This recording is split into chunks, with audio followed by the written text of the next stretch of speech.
You're slumped, exhausted on the couch, when your dog suddenly jumps onto your lap, carrying a soaking, wet toy in its mouth.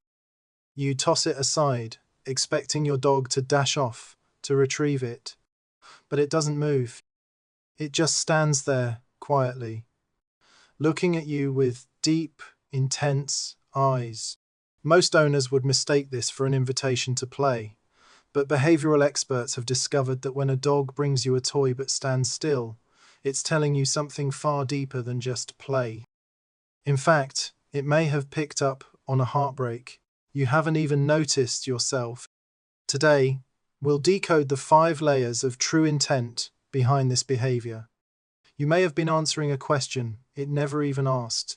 Next time your dog approaches you with a toy in its mouth, please do something that goes against your instincts. Completely ignore the toy. Read its body language instead. The toy is merely the envelope being delivered. Every muscle in its body is the actual letter. When a dog truly wants to play, its body is like a spring, compressed to its limit. You can see the obvious tension. Its center of gravity will shift forward, resting on its front legs, just like a race car poised for a launch. Its pupils will dilate, and its ears will stand tall, like radar antennas. It might lower its front legs to the ground in the classic play bow, or accompany the gesture with a crisp, short bark. That energy is outwardly radiating, boiling, and highly aggressive. But take note of the dog that walks slowly toward you, gently places a toy at your feet, and then comes to a stop. The spring in its body has released its tension. The curve of its spine softens, like butter melting in the sun. Its tail is no longer a high-speed wiper, but hangs low, swaying lazily, like a pendulum. More importantly, its center of gravity shifts backward. It might give you a gentle glance before looking away. This energy isn't exploding, it's docking, like a ship that has sailed through rough seas all day and finally dropped anchor in a safe harbor. In animal behavior, this isn't a signal asking to play. It's an extremely sophisticated social bonding mechanism. They aren't asking for anything. They're simply declaring a state of being.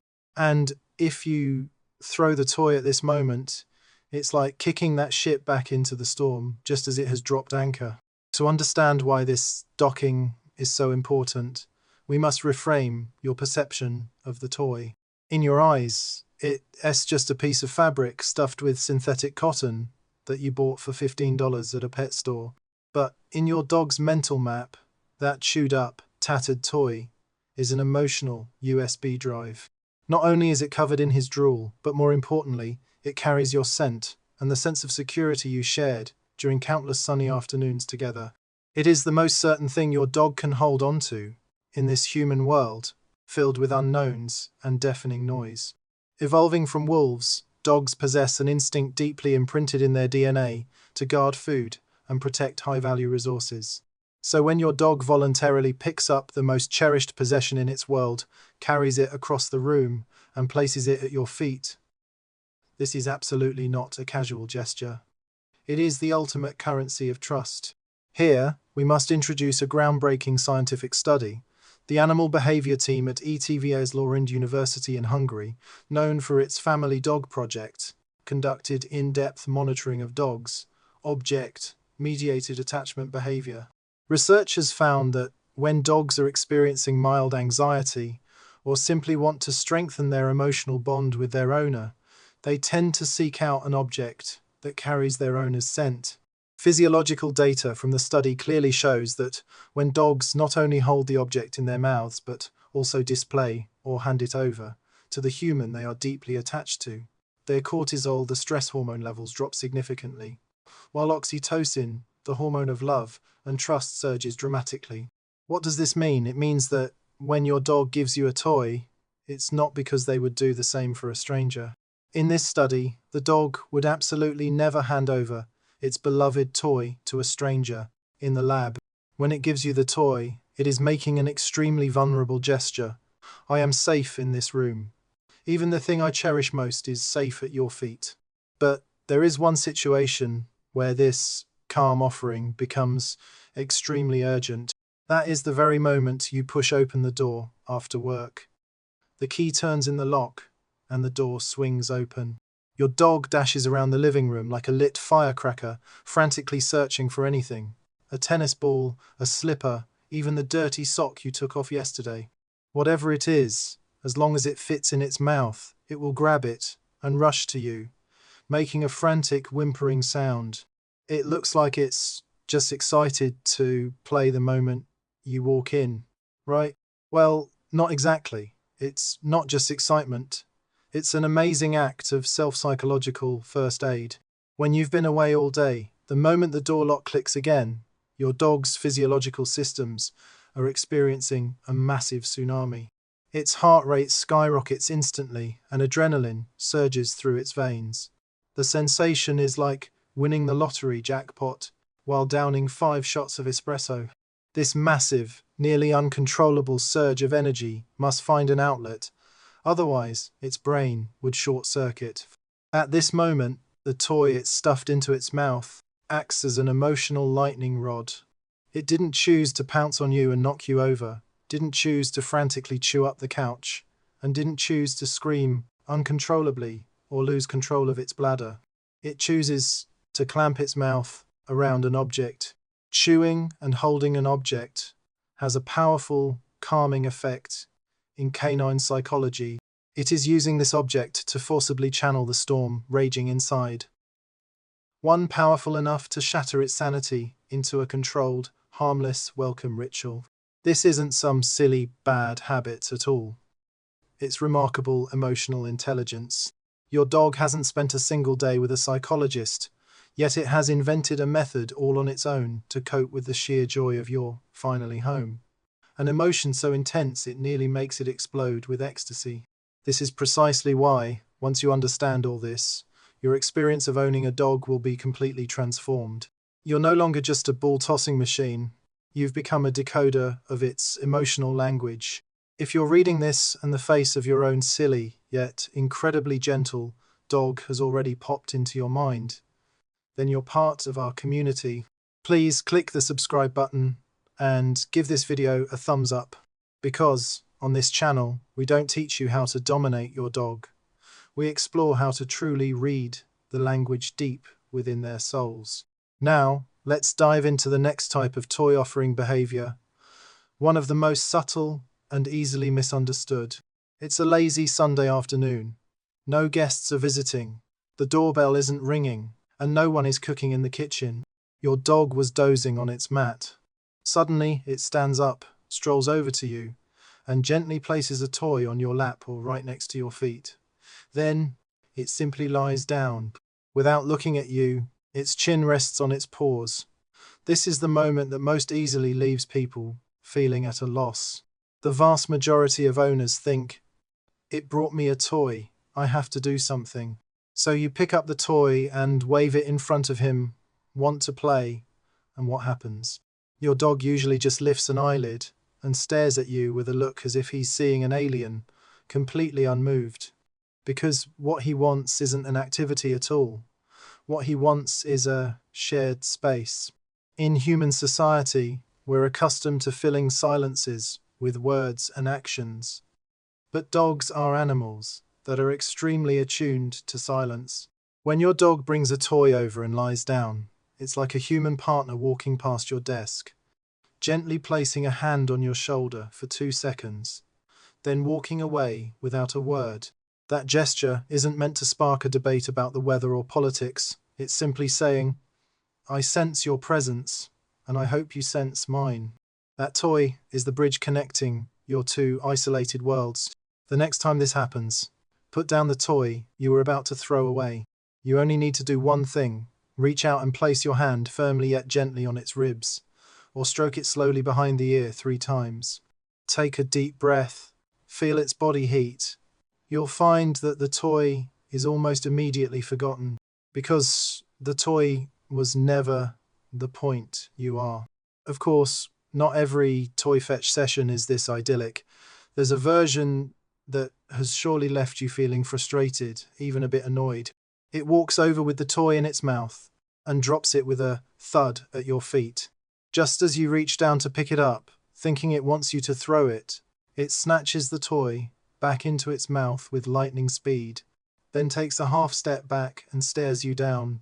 You pull your hand back, and it drops the toy again. You reach out again, and it snatches it back. Countless dog owners give up in frustration at this point, thinking the dog is stubborn, untrained, or deliberately provoking them. But if you examine this process through the lens of a behaviorist, you'll discover it's actually an incredibly subtle social psychological tango. Dogs are the world's greatest social learning machines. They spend over 12 hours a day silently observing your every move. It has long since discovered one of your weaknesses when you're looking at your phone, typing on a keyboard, or watching TV. Ordinary movements won't make you look away from that glowing screen.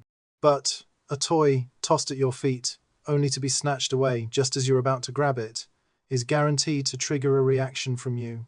Whether you let out a gasp of surprise, make a feigned move to grab it, or even offer a slightly exasperated scolding to the dog, it's a victory. With a single toy, it has successfully hacked into your attention system. This isn't some mischievous provocation. It's an attention remote control through which they attempt to reclaim control in your busy world. They are actively orchestrating a miniature social game, and you are reacting exactly as they scripted. Knowing the difference between it wants me to throw it away and it wants to play tug of war with me will directly determine whether you can truly understand its little schemes in this high IQ interaction. But the final scenario we'll discuss completely shatters all the logic that came before. It isn't about communication. It isn't seeking attention. It isn't even for its own sake. It is responding to a crack it has discovered in you, one that even you yourself are trying to hide. It was an absolutely terrible day. Maybe you've just hung up a heartbreaking phone call. Maybe you're going through an indescribable loss. Or perhaps you're simply sitting silently on the edge of your bed, suffocating under the weight of life.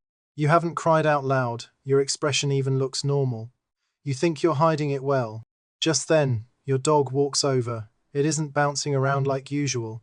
Its steps are unusually heavy and slow.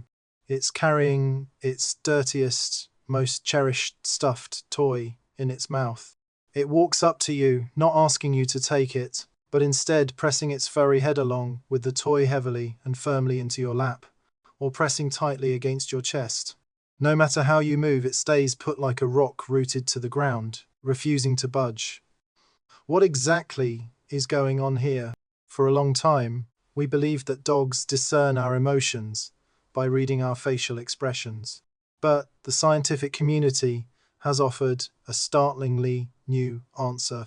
A team of researchers in animal behavior and olfaction at the University of Naples Federico II in Italy conducted a remarkable experiment on chemosignal contagion. Researchers found that when humans experience fear, extreme sadness, or stress, even without any facial expressions or body language, or sweat glands and breath release specific volatile organic compounds, VOCs. And a dog's nose, equipped with 300 million olfactory receptors, can directly smell the surge of stress hormones in your blood. Studies confirm that when dogs detect a human's stress scent, their own heart rates change as well. They genuinely feel your pain. Before you shed your first tear, before you confide in anyone, your dog has already sensed the pain deep within your soul, through the chemical molecules in the air. It doesn't know what bankruptcy, divorce, or depression are. Its world is simple. In its little universe, when it feels afraid, anxious, or in need of comfort, it goes to find that stuffed toy covered in your scent. That toy is its only remedy. So, when it senses the immense sorrow emanating from you, it performs a magnificent act that transcends species boundaries. It runs to find its one and only, most effective antidote in this world. Clutching its most precious lifeline in its mouth, it crosses the room and presses it against your chest without reservation. It cannot ask you, what's wrong? It couldn't pay your bills, nor could it bring back the loved one you'd lost. It simply sensed, with acute intuition, that the most important person in its life was falling apart. So it carried its entire world in its mouth, placed it in your hands, and tried to shield you from the raging storm outside with its meager magic. This isn't a command you can train it to obey with treats. It isn't a trick any obedience class could teach it. When it walks toward you, covered in scars, with a toy in its mouth, it is a creature that cannot speak, shouting at your soul in the only way it knows how. I am here. I am giving you all my courage. Please, don't be sad. You've known, all along, just how much it loves you, but the next time that drool-stained toy lands on your lap, you'll finally understand the unspoken confession.